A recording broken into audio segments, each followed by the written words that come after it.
Imagine a civilization carving pictures into the earth so huge that a single line is longer than a skyscraper is tall, yet no one who made them ever saw the full image. For roughly 2,000 years, the Nazca Lines were just strange marks in the desert, until pilots began flying over Peru in the 1930s and 1940s. In 1941, one scholar, Paul Kosok, observed them systematically from the air.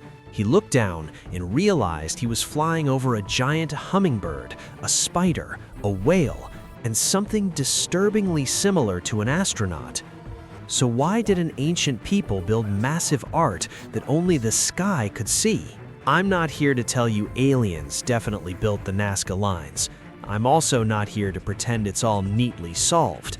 Archaeologists have mapped more than 700 distinct geoglyphs in Peru's Nazca Desert, created using thousands of individual lines that stretch over 1,300 kilometers, and they can explain how those lines were carved into the ground. But when it comes to why they did it, that's where the story becomes one of history's most stubborn mysteries. Picture yourself in ancient Peru, sometime between 200 BCE and 500 CE, during the Nazca cultural period. The sun is brutal, the Nazca Desert is dry. Water is the difference between life and death. Your people don't have steel, motors, drones, or satellites. They have stone tools, rope, wooden stakes, and a terrifying dependence on rain. Escuchen, pueblo Nazca, transformaremos este desierto. Crearemos señales. Now someone proposes something insane. We are going to scratch giant images into the desert floor. A hummingbird longer than a football field, a spider wider than a building, perfectly straight lines stretching for kilometers, and almost no one standing on the ground will ever truly see the full image we're making. Together we will create wonders that endure. Somehow, that idea wins. Teams of workers begin removing the dark reddish surface stones to reveal the lighter earth beneath. They follow ropes and stakes to keep lines straight. They trace curves for animals they cannot see from above. Over years, then decades, the desert slowly fills with shapes: a monkey with a coiled tail, a whale in a place with no water, long runways of parallel lines, and that strange humanoid figure people now call the astronaut. For the Nazca people on the ground, these are just trenches and paths in the dust. But from the air, an angle no one in their world could ever reach, they become a gallery the size of a city. And that is the first real anomaly. You don't build art on this scale unless you believe the audience is not human. The scale of this project is truly extreme. Let's talk about how extreme this really is. The famous hummingbird stretches roughly 300 feet. The spider spans around 150 feet.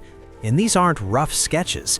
Modern surveys show many lines keep straight angles in clean proportions across uneven hills, as if some invisible architect checked the work from above. Yet all they had were ropes, stakes, and human feet walking the lines over and over. That level of precision takes time. One large figure could have taken a dedicated crew 15 to 20 years to complete. Imagine spending your entire adult life walking the same path in the heat, scraping away stones for an image you will never see. That isn't decoration, that's devotion. So why devote that much effort? One answer became famous in the 1960s. Erich von Däniken looked at those long, straight tracks and said, "Runways." In his view, the Nazca Lines were markers for alien ships, landing strips for visitors from the sky. It's a theory that exploded in pop culture. It's dramatic, it's cinematic, and it fits the one detail everyone gets stuck on. These drawings only make sense from the air. But here's where that theory breaks. Archaeologists haven't found spaceship debris, advanced materials, or anything you'd expect if this were literally an ancient airport. What they have found are offerings, pottery shards, and traces of ritual activity near certain lines. That leads into a second theory: water rituals. In a place where rivers vanish and rain can disappear for years, the Nazca might have carved these shapes as massive prayers, visible to the gods above, begging for rain. A giant whale in a desert suddenly makes more symbolic sense. Then comes the third major idea, astronomy. Some lines seem to line up with solstices or star positions. Maybe the desert floor was a gigantic calendar tracking the movement of the heavens.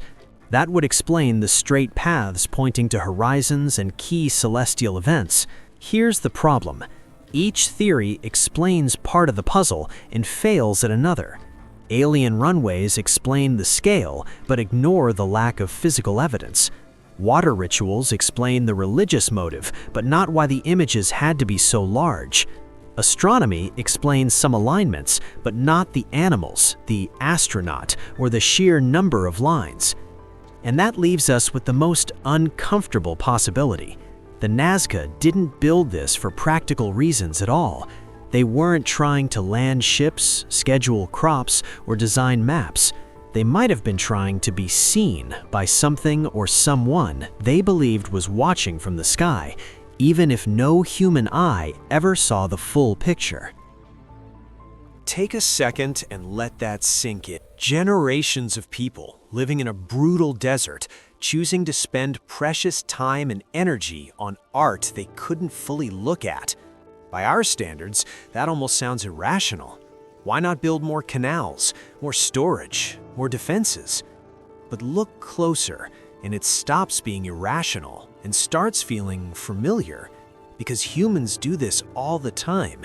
We build cathedrals whose ceilings the original builders never lived to see finished, monuments that outlast their creators, projects that don't pay off for the people who started them. The Nazca Lines might just be the most extreme version of that instinct. Instead of thinking these people were primitive and confused, try this.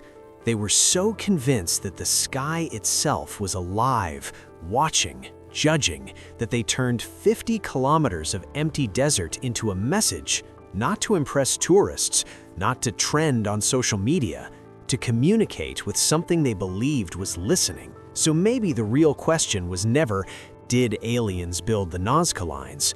Maybe the real question is, what does it say about us that an entire civilization carved messages into the earth for an audience they would never see? The Nazca people didn't split their world into real life and spiritual life. To them, the sky wasn't abstract, it was a presence, a place where gods, forces, or ancestors could look down and judge whether they were worthy of survival. The lines, the animals, the giant figures weren't decorations. They were a contract written in stone and sand. We are here. We are small. We know you're watching. That's what makes the Nazca Lines so powerful, not as evidence of extraterrestrial technology, but as evidence of human faith at a terrifying scale. A culture so committed to its beliefs that it reshaped an entire landscape for eyes that might never look back. So we're left with this, a desert covered in lines and figures visible only from the sky. We've got alien runway theories, water rituals, astronomical calendars, and still no final answer. Maybe that's why the Nazca Lines haunt people. They sit right at the edge between what we can measure and what we feel when we look at them. Now it's your turn. If you had to bet on one explanation, aliens, water rituals, giant calendar, or something nobody's proposed yet, what would you choose and why? Drop your theory in the comments. Seriously, some of the best angles for these videos come from what you notice that experts overlook. If mysteries like this keep you up at night, hit subscribe, because next episode we're going even deeper into ancient weirdness. And as always, you don't want to miss that.